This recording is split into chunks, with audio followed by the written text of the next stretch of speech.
2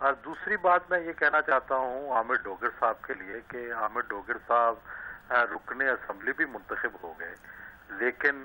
اب وہ رکن اسمبلی بنیں گے نہیں جائیں گے، بائیکاٹ کریں گے، حلف لیں گے نہیں لیں گے، تو ان کے لیے یہ پتہ نہیں خوشی کی خبر ہے کہ کل پھر انہیں استعفیٰ دینا پڑے گا۔ تو سب سے بڑا المیہ تو ان کے ساتھ ہے کہ ایک طرف وہ جیتے ہیں لیکن پتہ نہیں وہ جیت سیلیبریٹ کر کے اسمبلی میں جائیں گے، جو بڑا اعزاز ہوتا ہے اسمبلی میں جانا، یا پھر ان کی خواہشیں یہیں دم توڑ جائیں گی۔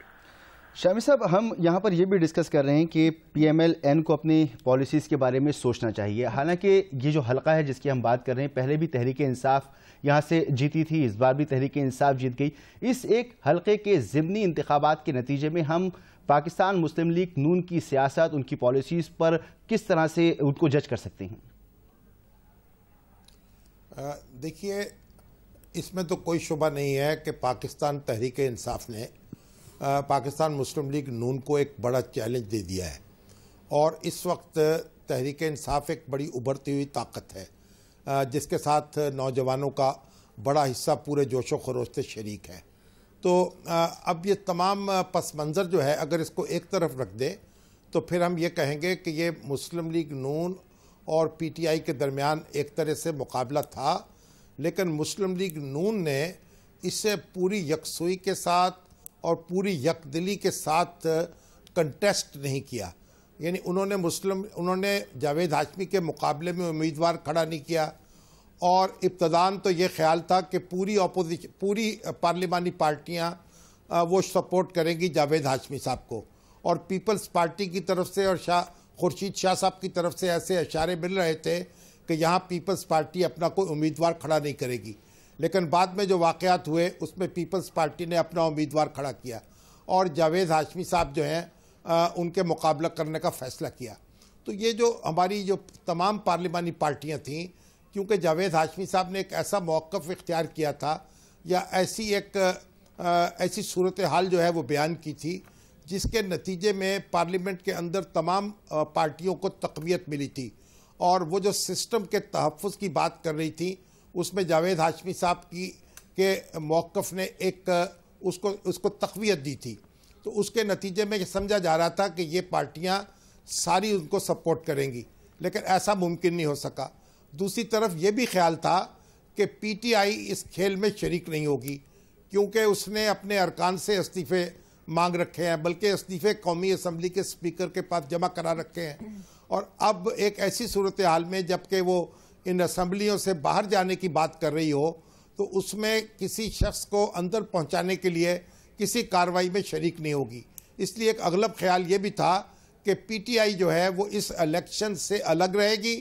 اور یوں ایک طریقے سے جاوید ہاشمی صاحب جو ہیں ان کو واک اوور مل جائے گا، لیکن یہ توقع بھی پوری نہیں ہوئی، اور شاہ محمود قریشی صاحب نے یہ فیصلہ کیا اور ان کے ساتھ ان کی پارٹی نے کہ ان کو ایک آزاد امیدوار کی حمایت کرنی ہے۔ چیز کی آپ سے اور بھی وضاحت چاہیں گے، جیسے آپ پی ٹی آئی کے حوالے سے بڑا تفصیلی ہمیں بتا بھی رہے ہیں کہ کس طرح سے وہ پورا سسٹم کے خلاف کھڑی بھی ہوئی تھی۔ الیکشن کمیشن کے اوپر کئی سوالات پی ٹی آئی نے اٹھائے تھے، یہ کہا تھا کہ پورا سسٹم چینج ہونا چاہیے، الیکشن کمیشن کے اراکین کو استعفیٰ دے دینا چاہیے۔ اس حلقے کے جو انتخابات تھے اس کا بھی انہوں نے بائیکاٹ کر دیا، لیکن ایک دو چیزیں سمجھ میں نہیں آ رہی ہیں پاکستان تحریک انصاف کی، کہ ایک طرف انہوں نے بائیکاٹ کیا، دوسری طرف انہوں نے عامر ڈوگر صاحب کو سپورٹ بھی کیا۔ اس کے علاوہ الیکشن کمیشن بھی وہی ہے، حکومت بھی وہی ہے۔ اب اگر عامر ڈوگر کامیاب ہو جاتے ہیں تو کیا پی ٹی آئی اس نتائج کو تسلیم کر لیں گی؟ کیا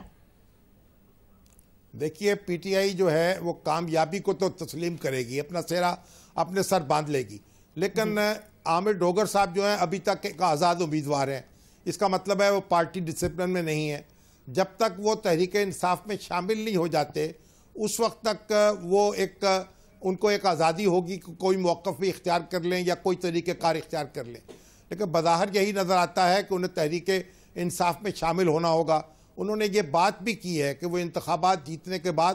تحریک انصاف میں شامل ہو جائیں گے، لیکن کب اور کس مرحلے پر یہ ابھی تک واضح نہیں ہے۔ تو یہ بات تو سب معلوم ہونی چاہیے کہ وہ اسمبلی میں جائیں گے، وہاں حلف اٹھائیں گے، ان کو وہاں بیٹھنا پڑے گا، اس کے بعد ہی وہ رکن اسمبلی بن سکیں گے۔ تو یہ جو پی ٹی آئی ہے اس کا جو موقف تھا، جو وہ اس کا اظہار کر رہی تھی الیکشن کمیشن کے خلاف، اس سسٹم کے خلاف، یہ بیلٹ باکس کے خلاف بے اطمینانی جو تھی، اس میں تو ایک کمی واقع ہوگی، کیونکہ ایک قسم کا یہ جو بیلٹ باکس ہے اس نے اپنی اہمیت کو تسلیم کروایا ہے، اور یہ جو ہمارا سسٹم چل رہا ہے معلوم ہوا ہے کہ یہ سسٹم اتنا خراب نہیں ہے جتنا کہ بتایا جا رہا تھا، اور پی ٹی آئی کی تمام تر آڈز کے باوجود اور ان کے شکوے اور شکایتوں کے باوجود جو فتح ہوئی ہے اس نے ان کو ایک تقویت بھی دی ہے،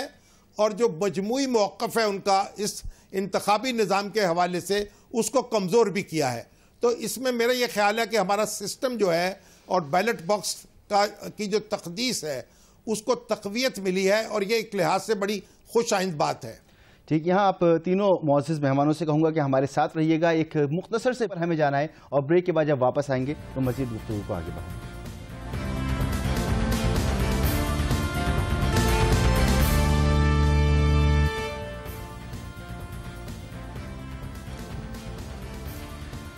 پروگرام میں آپ کو ایک بار پھر خوش آمدید کہتے ہیں۔ بات کر رہے ہیں ملتان کے ضمنی انتخابات کی، اور تجزیہ یہاں پر ہم لے رہے تھے۔ جناب مظہر عباس صاحب ہمارے ساتھ موجود ہیں، مجیب الرحمان شامی صاحب ہمارے ساتھ موجود ہیں، اور سہیل بڑائش صاحب ہمارے ساتھ موجود ہیں۔ اس سے پہلے کہ میں گفتگو کو آگے بڑھاؤں، گزشتہ دن جو ہم نے پروگرام کیا، گزشتہ شب جو ہم نے پروگرام کیا، اس میں ہم نے جو گفتگو کی تھی جناب عارف نظامی صاحب سے، عارف نظامی صاحب کی گفتگو خاصی دلچسپ گفتگو تھی، اور اس میں جو انہوں نے گفتگو کی تھی وہ آپ کو سناتی ہیں، اور اسی گفتگو پر ہم کچھ سوالات کریں گے۔ جو آج ہم نے پروگرام کیا تھا اس میں یہ بات انہوں نے ہم سے کی تھی۔ دیکھیے، یہ الیکشن جو ہے ایک قسم کا میں تو اس کو لکھتا ہوں کہ جمہوریت پر ریفرینڈم ہے۔ ایک دوسرا اس بات سے یہ ثابت ہوتا ہے کہ سیاست اور اخلاقیات جو ہیں، مورالٹی، اس کا بہت کم تعلق ہوتا ہے۔ عمران خان صاحب جو ہے وہ بھی کسی باقی سیاستدانوں سے مختلف نہیں ہے۔ ڈوگر صاحب جو ہے ایک ایسی سیاسی جماعت کے ساتھ تعلق رہا ہے ان کا ان کے والد صاحب کا، ان کے بھائی کا، اور الیکشن بھی لڑتے رہے، جو کہ ان کے نزدیک لٹیرے ہیں اور پرانی سیاست جس کو وہ ختم کرنا چاہتے ہیں اس کا حصہ ہے۔ ایک دوسرے یہ ہے کہ عمران خان صاحب کہتے رہے کہ الیکشن کمیشن فراڈ ہے، یہ الیکشن فراڈ ہے تھا جو مئی 2013 والا تھا، یہ سارا سسٹم ہی غلط ہے جو موجودہ الیکشن کا، اس کو تبدیل کرنے کے وہ داعی ہیں۔ اب انہوں نے یہ کھلم کھلا ڈوگر صاحب کو سپورٹ کر کے اس بات پہ مہر تصدیق ثبت کر دی ہے کہ جو پچھلے الیکشن ہوئے تھے اس میں جو ٹرینڈ تھا کہ یہ پی ٹی آئی کی سیٹ تھی، اس وقت جیتی تھی جاوید ہاشمی کا، یہ پیٹ کانسٹیٹوئنسی نہیں تھی، اب بھی وہاں سے دوبارہ وہ جیت گئے، تو اس لحاظ سے یہ ایک بات ہوئی۔ دوسرے یہ میرے خیال سے موجودہ حکومت کو بھی کریڈٹ جاتا ہے، کیونکہ مجھے یاد ہے میں بھٹو صاحب کے دور میں پنجاب میں کافی بائی الیکشن ہوئے تھے، ظہور علائی صاحب کا گجرات میں ہوا تھا جو ہار گئے تھے، ایک بھی بائی الیکشن جو ہے سٹنگ گورنمنٹ نہیں ہارتی تھی کیونکہ پوری ایڈمنسٹریشن جو تھی وہ لگا دی جاتی تھی وہاں، اور ایک جگہ پہ الیکشن ہو تو اس کو یعنی سوئنگ کرنا کوئی مشکل کام نہیں ہے، لیکن حکومت نے یہ الیکشن بھی ہونے دیا، اسی الیکشن کمیشن کا، اور نتائج آپ کے سامنے ہے۔ تو خان صاحب کو جیسا کہ یہاں پہلے بھی کہا گیا، خان صاحب کو نوشتہ دیوار پڑھ کے اس ملک کے اوپر جو اذیت تازہ تاری ہے 2 مہینے سے، انہوں نے جس میں بہت ساری پازیٹیو چیزیں بھی انہوں نے کی ہیں خان صاحب نے، اب بہتر یہ ہے کہ استعفوں والا اپنا فیصلہ جو ہے واپس لیں، ڈوگر صاحب کو بھی حلف اٹھانے دیں، ان کو اپنائیں، اور بیٹھ کے وہاں پارلیمنٹ کے اندر جو آئینی ترامیم اور قانون میں جو تبدیلی کی ضرورت ہے، الیکشن کمیشن کو فعال بنانا ہے، اس میں تبدیلیاں لانا ہے، چیف الیکشن کمیشن کی انتخاب میں ممد و معاون ثابت ہوں تاکہ وہ ایک غیر متنازع شخصیت ہو۔ عارف نظامی صاحب کی گفتگو آپ نے سنی جو انہوں نے ہمارے آج کے 8 بجے کے خصوصی پروگرام میں کی تھی آج کے انتخابات کے حوالے سے۔ سہیل صاحب آپ کی طرف آئیں گے، نوشتہ دیوار پڑھنے کا کہہ رہے تھے عمران خان صاحب کو عارف نظامی، اور یہ کہہ رہے تھے کہ اب انہیں دھرنے بھی ختم کرنے چاہیے، اسمبلی میں بھی جانا چاہیے، اور اس کے ساتھ عامر ڈوگر صاحب کو بھی حلف لینے دینا چاہیے۔ آپ کیا کہیں گے اس بارے میں؟ میرا خیال ہے کہ جو ان کی گفتگو کا پہلا حصہ ہے بالکل ایسا طریقہ کار کرنا چاہیے کہ وہ دوبارہ اسمبلی میں پی ٹی آئی کے اراکین جا سکیں اور اس عمل کا حصہ بنے جس کے ذریعے الیکشن کمیشن ریفارم ہونا ہے، جس کے ذریعے جوڈیشل کمیشن بننا ہے، یا آئین کے اندر دوسری امینڈمنٹس ہونی ہیں۔ اور چونکہ یہ بڑے عرصے سے نہیں ہو رہا تو کوئی ایسا طریقہ کار اب ضرور اڈاپٹ کرنا چاہیے کہ جس سے انہیں منایا جائے۔ اور چونکہ اب ایک لہر بھی نظر آ رہی ہے پی ٹی آئی کی، اور حکومت اگر کوئی انیشیٹوز نہیں لیتی تو عوام کا غصہ بھی بڑھے گا اور پی ٹی آئی کی لہر بھی شدت اختیار کرتی جائے گی، اور اس کا پھر لازمی نتیجہ یہ ہوگا کہ گورنمنٹ کی جو ورکنگ ہے اس کے اندر بھی ڈیفیکلٹی پیدا آتی جائے گی، اس لیے میرا خیال ہے کہ قوم کے جو یہ جرگہ ہے جیسے سراج الحق صاحب ہیں، اسی طرح دانشوروں کو آگے بڑھنا چاہیے، وہ بھی جا کے عمران خان صاحب سے بات کریں، میاں نواز شریف صاحب سے بات کریں اور جمہوری راستے سے جو ہے کوئی قوم کو ایسے طریقے سے نکالیں جس سے کہ جمہوریت کے ذریعے مسائل کا حل نکلے۔ وہ جو بھی راستے ہوں آئین اور جمہوریت سے نکلیں۔ اگر یہ طے کر لیا جائے، عمران خان صاحب کو بھی منایا جائے، نواز شریف صاحب کو بھی منایا جائے، تو پھر ہی قوم کی جو کشتی ہے وہ پار لگ سکتی ہے، وگرنہ ہم گرداب میں پھنسے رہیں گے، کرائسس پہ کرائسس آتے رہیں گے۔ ہر بائی الیکشن پہ اگر اسی طرح ہونا شروع ہو گیا تو ہم تو ایک جنون میں مبتلا ہو جائیں گے۔ ہر دوسرے دن ایک الیکشن ہوگا اور پھر اس کی کمپین چلے گی، پھر وہ ریزائن کرے گا، تو ایک پارلیمنٹ بھی مذاق بن جائے گی، بائی الیکشن بھی مذاق بن جائیں گے اور جمہوریت کا بھی مذاق اڑے گا۔ اس لیے میرا خیال ہے کہ اس سے آگے نہ استعفے ہونے چاہیے، نہ اس سے آگے کوئی بائی الیکشن کوئی اور ہو تو ہو۔ یہ جو پی ٹی آئی کے استعفوں والا معاملہ ہے اس کو اب سلجھانے کی کوشش کریں۔ ٹھیک ہے، اچھا یہی سوال شامی صاحب آپ کی طرف لے کے جانا چاہوں گی۔ نوشتہ دیوار پڑھنے کی بات کر رہے تھے عارف نظامی صاحب اور یہ کہہ رہے تھے کہ اب معاملات کو سلجھانا چاہیے، اسمبلیوں میں واپس آنا چاہیے۔ آپ کیا کہیں گے کہ ان کا مشورہ صحیح تھا پاکستان تحریک انصاف کے لیے؟ دیکھیے، تحریک انصاف نے جس طریقے سے الیکشن میں حصہ لیا ہے اور پھر جو نتائج حاصل کیے ہیں اس کا ایک لازمی تقاضا تو یہ ہے کہ وہ اس سسٹم کو سٹرینگتھن کرنے کی طرف آئے، کیونکہ دیکھیے تحریک انصاف کی پشت پر کم و بیش 80 لاکھ ووٹر موجود ہیں جنہوں نے 2013 کے انتخابات میں ان کو ووٹ دیے تھے، اور تحریک انصاف کا جو مستقبل ہے وہ بیلٹ باکس کے ساتھ وابستہ ہے۔ اگر بیلٹ باکس نہیں ہوگا تو تحریک انصاف بھی اپنی شخصیت کو اور اپنی طاقت کو منوا نہیں سکے گی۔ اس لیے یہ ایک بنیادی بات ہے جس کا احساس کرنا چاہیے عمران خان صاحب کو، اور معاملات کو ایسا نہیں ہونے دینا چاہیے کہ ان کے ہاتھ سے نکل جائیں۔ اور جب عارف نظامی صاحب نے یہ بات کہی ہے تو بالکل درست کہی ہے۔ باقی جہاں تک تعلق ہے کہ دانشور مل کر نواز شریف صاحب کے پاس جائیں اور عمران خان صاحب کے پاس جائیں، نہ تو عمران خان صاحب بچے ہیں اور نہ نواز شریف صاحب جو ہیں کوئی ناآموز ہیں کہ ہم ان کو جا کے کوئی ان کی انگلی پکڑیں اور ان کی منت سماجت کریں۔ جتنا سٹیک ہمارا ہے سسٹم میں اتنا ہی سٹیک ان کا ہے، بلکہ ان کا سٹیک ہم سے زیادہ ہونا چاہیے، اس لحاظ سے کہ ان کو اقتدار میں آنا ہے اور ان کو حکومت کے معاملات چلانے ہیں۔ تو یہ عمران خان صاحب کو بھی اس کا احساس کرنا چاہیے اور نواز شریف صاحب کو بھی اس کا احساس کرنا چاہیے۔ اور اب جو صورتحال اس وقت ہے اس میں تو ہم یہی توقع رکھیں گے تحریک انصاف سے کہ جب اس نے ایک اپنی حکمت عملی میں تبدیلی کی ہے، چلیے ہم اسی طرح کہہ لیتے ہیں، استعفوں سے ہٹ کر وہ انتخاب لڑنے تک پہنچی ہے، اور تو پھر اس کو آگے بڑھ کر اب اسمبلی کا بائیکاٹ جو ہے وہ ختم کرنا چاہیے، اور اسمبلی کے اندر بیٹھ کر ہی آپ وہ ترامیم کر سکتے ہیں، قوانین میں تبدیلی لا سکتے ہیں جس سے آپ آئندہ انتخابات کو بہتر سے بہتر تر بنا سکیں۔ تو یہ ایسی صورتحال ہے جس میں ایک اچھی امید کی کرن پیدا ہوئی ہے، اور اس سے ان کو استفادہ کرنا چاہیے اور آگے بڑھ کر اس کو تھام لینا چاہیے، اس کو بجھنے سے بجھانا چاہیے۔ ٹھیک، مظہر عباس صاحب یہی سوال آپ کی طرف بھی رکھوں گا، اگر آپ اس پر رسپونڈ کرنا چاہیں کہ ملک کا پڑھا لکھا طبقہ یہ کہہ رہا ہے کہ ریکنسیلیشن ہونا چاہیے اور معاملات کو افہام و تفہیم کی طرف جانا چاہیے اور نظام کو چلنے دینا چاہیے۔ ایک اور نوشتہ دیوار ہے، اگر آپ اس پہ رسپونڈ نہ کرنا چاہیں تو اس پر میں چاہوں گا جو شیخ رشید صاحب کہہ رہے ہیں، وہ کہہ رہے ہیں کہ اگلے 3-4 مہینے میں حکومت چلی جائے گی، ان کو نظام چلتا ہوا نظر نہیں آ رہا۔ میرا خیال ہے عمران خان اب واپس نہیں جائیں گے، اور عمران خان کو کیونکہ اب یہ نظر آ رہا ہے، چاہے وہ غلطی صحیح، لیکن ان کو یہ نظر آ رہا ہے کہ اب نواز شریف کی گرفت جو ہے وہ انتہائی کمزور ہو گئی ہے، تو وہ نواز شریف کو دوبارہ مضبوط ہوتا نہیں دیکھنا چاہیں گے۔ اس لیے مجھے نہیں لگتا کہ وہ استعفے واپس لیں گے، مجھے نہیں لگتا کہ وہ پارلیمنٹ میں واپس جائیں گے۔ مجھے یہ نظر آ رہا ہے کہ وہ اس تحریک کو اور زیادہ تیز کریں گے، بھلے وہ تصادم کی طرف چلی جائے، لیکن مجھے عمران خان کی ریکنسیلیشن نظر نہیں آ رہی۔ دانشوروں کا کام یہ نہیں ہے کہ وہ نواز شریف اور عمران خان کو سمجھائیں، دانشوروں کا کام یہ ہے کہ وہ اپنا کام احسن طریقے سے کریں اور ایک صحیح پکچر دیں، کسی کا حصہ نہ بنیں بلکہ ایک صحیح پکچر سامنے رکھیں لوگوں کے۔ باقی نواز شریف اور عمران خان خود میچورڈ پولیٹیشنز ہیں، وہ جو فیصلہ کرنا چاہیں، لیکن مجھے نہیں لگ رہا، اور مجھے اب تو یہ بھی نہیں لگ رہا کہ مسلم لیگ نون کے لیے ایک بڑی مشکل ہے کہ وہ اگر ان استعفوں کو قبول کرتی ہے اور اسے تسلیم کر لیا جاتا ہے اور ایکسیپٹ ہو جاتے ہیں، اور بائی الیکشن کے نتیجے میں جس طرح عامر ڈوگر آ گئے ہیں، اس طرح اور کوئی 28-30 آزاد امیدوار پی ٹی آئی کی سپورٹ سے جیت کے آ جاتے ہیں تو مسلم لیگ نون پہ مزید دباؤ پڑ جائے گا.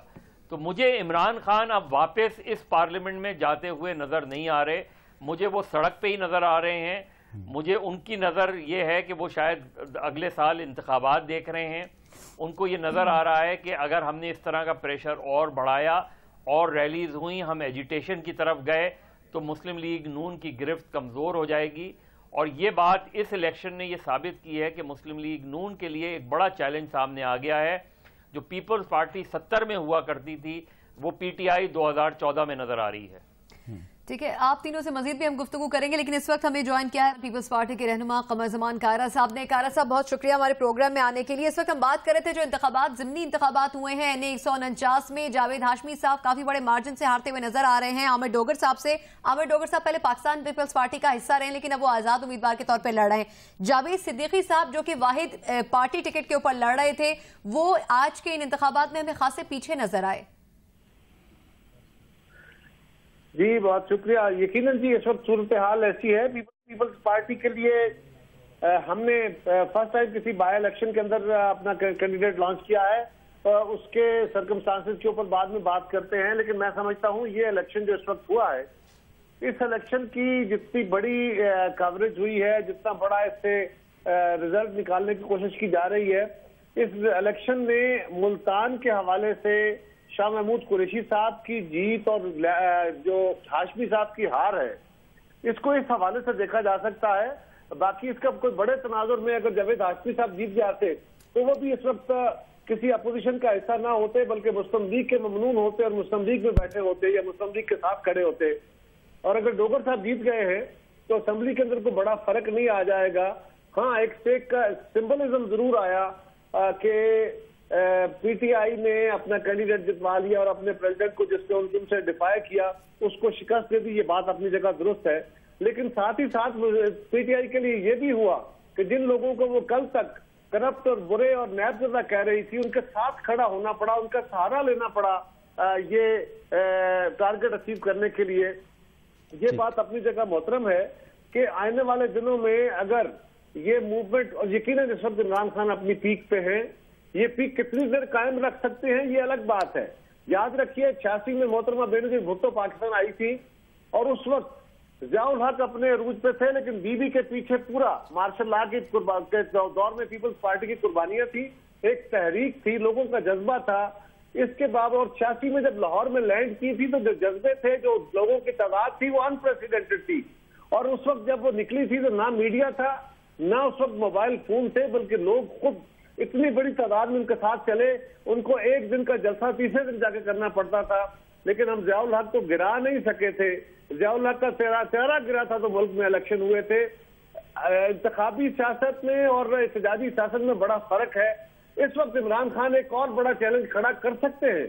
یہ بات میں آج آپ کے پروگرام میں کہنے میں کوئی باغ محسوس نہیں کر رہا. ایک چیز ہو سکتی ہے کہ اس ٹیمپو کو بڑھاتے ہوئے عمران خان مختلف شہروں سے ہوتے ہوئے طاہر القادری صاحب ان کے ساتھ نکلے ہیں، تو یہی نقص جو ہمیں کل نظر آ رہا تھا یہ کل دوبارہ لوگوں کو چارج کر کے اگر پھر اسلام آباد کی طرف موو کرتے ہیں، اگر پھر اسلام آباد کے اوپر یہ الغار کرتے ہیں، اگر پھر اسلام آباد کی طرف وہ لوگوں کو لے کے آتے ہیں تو کیا گورنمنٹ سسٹین کر پائے گی؟ کیا گورنمنٹ اس کو روک پائے گی؟ یہ ایک بہت بڑا سوال ہے جو میرے لیے ایک سیاسی کارکن کے طور پہ ہے. ٹھیک، کائرہ صاحب یہ بھی فرمائیں کہ آپ سیکرٹری انفارمیشن بھی ہیں پاکستان پیپلز پارٹی کے. اس انتخاب کے بعد آپ پنجاب میں پاکستان پیپلز پارٹی کا مستقبل کیا دیکھ رہے ہیں؟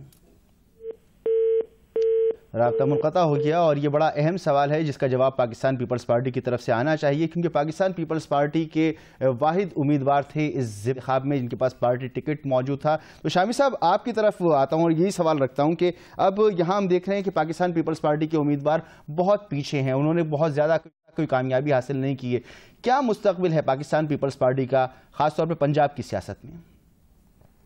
دیکھیے ابھی تک تو یہ نظر آتا ہے کہ 2013 سے پیپلز پارٹی کو امپروو نہیں کر سکی. جو نتائج اس وقت تھے کم و بیش وہی موجود ہیں، اور پیپلز پارٹی کی پوزیشن پہلے سے کچھ کم ہوئی ہے، زیادہ نہیں ہوئی. اب بلاول بھٹو زرداری جب میدان میں آئیں گے اور وہ اپنے جوہر دکھائیں گے تو پھر دیکھیں گے کہ پنجاب پر اس کے کیا اثرات مرتب ہوتے ہیں۔ باقی جہاں تک قاہرہ صاحب یہ فرما رہے تھے کہ اگر ایک بار اور دھرنا دیا اور اسلام آباد کا رخ کر لیا عمران خان صاحب نے اور طاہر القادری صاحب نے تو پھر کیا ہوگا؟ تو پھر وہی ہوگا جو پہلے ہوا ہے۔ بنیادی بات یہ ہے کہ جب تک پارلیمنٹ میں کسی جماعت کی اکثریت موجود ہے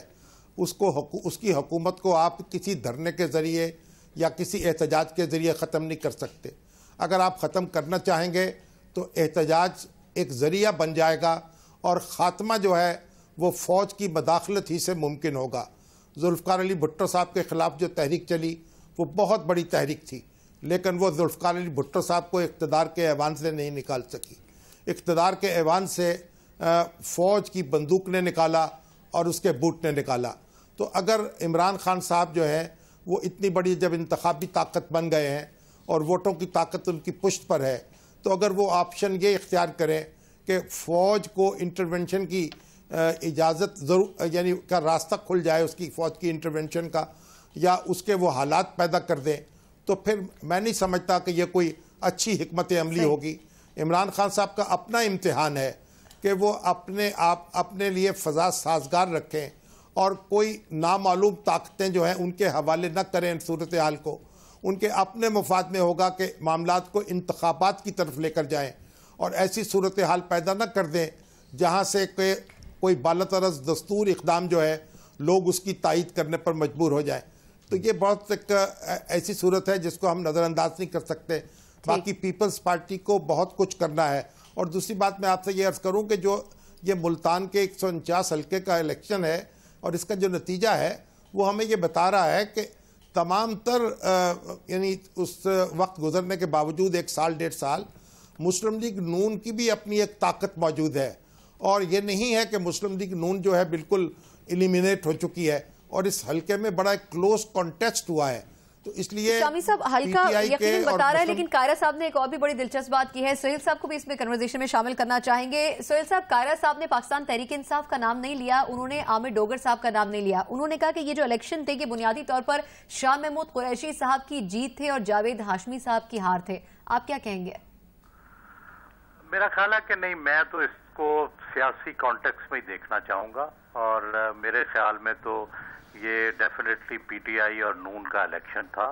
شخصیت ضرور میٹر کرتی تھی جاوید ہاشمی صاحب کا کہ انہوں نے ریزائن کیا اسمبلی سے اور پھر دوبارہ آئے ہیں، تو ان کے خلاف یا ان کے حق میں دونوں طرح ووٹ آئے۔ لیکن میں جواب کا حق استعمال کرتے ہوئے جناب محترم شامی صاحب اور جناب مظہر عباس صاحب سے کوئی یاد دلانا چاہتا ہوں کہ ماضی میں جب ایم آر ڈی کی تحریک تھی تو اس وقت بھی دانشوروں نے جمہوریت کے حق میں خط لکھے اور ایکٹیو رہے، اور جناب شامی صاحب کو بھی یاد دلانا چاہتا ہوں کہ مارشل لا کے حق میں بھی دانشور اگر کام کرتے رہے ہیں تو جناب جمہوریت کے حق میں کام کرنا کوئی اتنی بری بات نہیں ہے، اور نہ یہ بری بات ہے۔ مجھے بات تو کرنے دے، میں کہنا یہ چاہتا ہوں، مجھے بات کمپلیٹ کر لینے دے۔ میں یہ کہنا چاہتا ہوں کہ ہماری سب کی سٹیک ہے، سارے پاکستان کے لوگوں کی سٹیک ہے، اور صحافیوں اور دانشوروں کی جمہوریت میں زیادہ سٹیک ہے۔ کیوں نہ پرو ایکٹیو ہو؟ میں سیاست کرنے کو نہیں کہہ رہا، میں تو صرف یہ کہہ رہا ہوں کہ آپ اس ملک کے نظام کو، جمہوریت کو، دونوں ملک کے لیڈروں کو یہ سمجھانے میں کیا حرج ہے کہ جمہوریت جو ہے ملک کے لیے بہتر ہے، اور آپ اگر صلح کر لیں گے، اگر ان شرائط پہ بات کر لیں گے تو اس میں کیا حرج ہے؟ یہ اس میں کیا کون سی برائی کی بات ہے جو میں نے کہہ دی؟ نہیں، میرا خیال ہے کہ بنیادی طور پہ جس طرف اپنا سہیل بڑائی صاحب اشارہ کر رہے ہیں، دیکھیے ایم آر ڈی کی تحریک میں صرف فوج کشی کی مخالفت میں جو ہے بیان آیا تھا دانشوروں کا، انہوں نے کوئی رول نہیں پلے کیا تھا۔ انہوں نے ایک اسٹیٹمنٹ جاری کیا تھا جس میں بہت سے لوگوں کو اپنی نوکری سے بھی ہاتھ دھونا پڑا تھا، جو پنجاب یونیورسٹی میں ہوا تھا۔ انہوں نے 10 کے قریب دانشوروں نے باقاعدہ ایک بیان جاری کیا تھا سندھ میں جو ایم آر ڈی کی تحریک میں جو ہے فوجی آپریشن ہوا تھا اس کے خلاف۔ دوسری بات، جو حمایت کی تھی، اگر مارشاء اللہ کی حمایت کی تھی کچھ لوگوں نے، تو اس کو بھی اچھی نگاہ سے نہیں دیکھا گیا تھا، اسے بھی کنڈیم کیا گیا تھا۔ تو ہم بیسکلی ہاں 77 میں ضرور ہوا تھا یہ کہ 77 میں پیچ اپ کرانے کی بھی کوشش کی گئی تھی. کچھ لوگ دوسری طرف تھے, پیپلز پارٹی کی طرف تھے, کچھ لوگ پی این اے کی طرف تھے. میں صرف یہ کہہ رہا ہوں کہ ہمارا اور آپ کا کام وہ ہے کہ ہم فیئر آبجیکٹیو رپورٹنگ کریں. جی بالکل مظہر صاحب, یہی بات یہ کہ وہ کالمز لکھیں اس طریقے سے. مظہر صاحب یہی بات جو شامی صاحب نے کچھ دیر پہلے کہی تھی نا کہ نہ خان صاحب جو ہیں وہ چھوٹے سے بچے ہیں, نہ میاں نواز شریف صاحب نو آموز ہیں سیاست میں, تو دونوں کو بہتر طور پہ پتہ ہے. اور سہیل وڑائی صاحب جو فرما رہے ہیں کہ ہمیں بھی مشورہ دے دینا چاہیے, اگر آپ جیسے انٹلیکچوئل لوگ ہیں, آپ جیسے سینئر صحافی ہیں, آپ اگر کوئی تجویز دے سکتے ہیں تو ضرور تجویز دینی چاہیے. مزید گفتگو کو آگے بڑھاتے ہیں اور شاہ محمود قریشی صاحب کا جو آج شام کا بیان ہے وہ بیان ایک مرتبہ پھر سناتے ہیں, اور پھر اس کے بعد جاوید ہاشمی صاحب کا, معاف کیجیے گا, جاوید ہاشمی صاحب کا جو آج شام کا بیان ہے وہ ایک مرتبہ پھر سناتے ہیں, اور پھر مظہر عباس صاحب چاہوں گا کہ اس پر آپ اپنا تبصرہ دیجیے. میں یہ عرض کرنا چاہتا ہوں کہ میں نے دو چیزیں اٹھائی تھی کہ کنٹینر کے ذریعے حکومتیں نہیں بدلی جاتی, اور اس کے بعد یہ حقیقت آج ثابت ہو چکی ویسے کہ عمران خان یا طاہر القادری صاحب کے پاس بھی حکومتیں بدلنے کا نسخہ یہی بیلٹ باکس ہونا چاہیے, اور اس میں کوئی دوسری رکاوٹیں کھڑے کرنے کی راستہ تباہی کا راستہ ہے ملک کے لیے, ملک کی معیشت کے لیے. چینج کے لیے اونلی آپشن جو ہے وہ الیکشن ہوتے ہیں, انتخابات ہوتے ہیں, وہ 1 سال کے اندر یا 1.5 سال کے اندر جو زبردستی کرائے جائے, حکومتیں بدلی جائے, اس سے ملک چلا نہیں کرتے. مطلب یہ کہ جاوید ہاشمی صاحب بھلے انتخابات ہار گئے ہوں مگر اپنے مقصد میں کامیاب ہو گئے. مظہر عباس صاحب, مجیب الرحمان شامی صاحب, سہیل وڑائی صاحب, وقت کم ہے, چاہوں گا کہ مختصر اس پر اپنا تجزیہ آپ دیجیے. مظہر صاحب دیکھیے, بنیادی طور پہ جاوید ہاشمی صاحب جو بات کر رہے ہیں وہ جمہوریت کی مضبوطی کی بات کر رہے ہیں. انہوں نے بہت سے مورل جو ہے اپنے اسٹینڈرڈ سیٹ کیے ہیں. انہوں نے تحریک انصاف چھوڑی, انہوں نے ان کی نشست بھی چھوڑ دی, اور آئے شکست کھا گئے, حالانکہ وہ نشست برقرار رکھ سکتے تھے. انہوں نے انتخابی نتائج کو تسلیم کیا. انہوں نے اپنے جو جیتنے والے امیدوار تھے عامر ڈوگر, انہیں مبارکباد دی. میرا خیال ہے دوسرے لوگوں کے لیے یہ ایک بہت سبق ہے کہ اب وقت آ گیا ہے کہ ہم شکست تسلیم کرنا بھی سیکھیں. ہم اس چیز کو بھی جانیں کہ لوگوں نے ہم پہ اعتماد نہیں کیا. 1.5 سال کے بعد ضمنی انتخاب ہوا ہے, اس لیے نتائج ایسے ہی آنے تھے. لہذا اس چیز کے لیے میرا خیال ہے پی ٹی آئی کو بھی سوچنے کی ضرورت ہے, پیپلز پارٹی کو بھی سوچنے کی ضرورت ہے, اور پی ایم ایل این کو بھی سوچنے کی ضرورت ہے. شامی صاحب آپ کے تجزیہ اس پر تسلیم کرنا چاہیے. دیکھیے, یہ بات بالکل درست ہے جو جاوید ہاشمی صاحب نے اصولی بات کہی ہے, اس سے اتفاق کیے بغیر نہیں رہا جا سکتا. اور مجھے یہ بات کہنے میں کوئی بات نہیں ہے کہ جاوید ہاشمی صاحب نے اپنی انتخابی مہم بھی ایک پوری متانت کے ساتھ چلائی ہے, اور ان کے مخالفانہ نعرے لگے, اور اس کے باوجود انہوں نے ان کا سامنا کیا ان ہجوموں کا اور پی ٹی آئی کے لوگوں کا, اور اب بھی انہوں نے اپنی شکست کو قبول کیا اور جیتنے والے امیدوار کو مبارکباد دی. دیکھیے, شکست اور فتح تو انتخابات میں ہوتی رہتی ہے. بڑے بڑے سیاستدان اور بڑے بڑے حکمران شکست کھائی ہے انہوں نے. تو جاوید ہاشمی صاحب کی شکست جو ہے کوئی انہونی بات نہیں ہے. وقت بہت کم ہے شامی صاحب, میں چاہوں گا کہ سہیل وڑائی صاحب بھی اس پر اپنا تجزیہ دیں. سہیل صاحب, کیا ہاشمی صاحب اس میں کامیاب ہو گئے کہ وہ تحریک انصاف اور پیٹ کو یہ بتانے میں کامیاب ہو گئے کہ راستہ صرف یہی ہے اور کوئی راستہ نہیں ہے؟ میرا خیال ہے کہ وہ بڑی حد تک کامیاب ہوئے ہیں. جاوید ہاشمی صاحب, دیکھیں, الیکشن کی ہار جیت بڑی بات نہیں ہے, اور تاریخ میں شاید یہ ہار جیت اس کا اتنا ذکر نہ ہو, لیکن ان کی اصول پسندی کا, شاید آنے والا مورخ جو ہے ان کی جمہوریت پسندی کا ذکر ضرور کرے گا, کیونکہ اس وقت کے لوگ شاید اس رول کو, اس کردار کو نہیں سمجھ پاتے. لیکن جب تاریخ لکھی جاتی ہے تو اس وقت یہ استعفیٰ, اس وقت ان کا یہ رول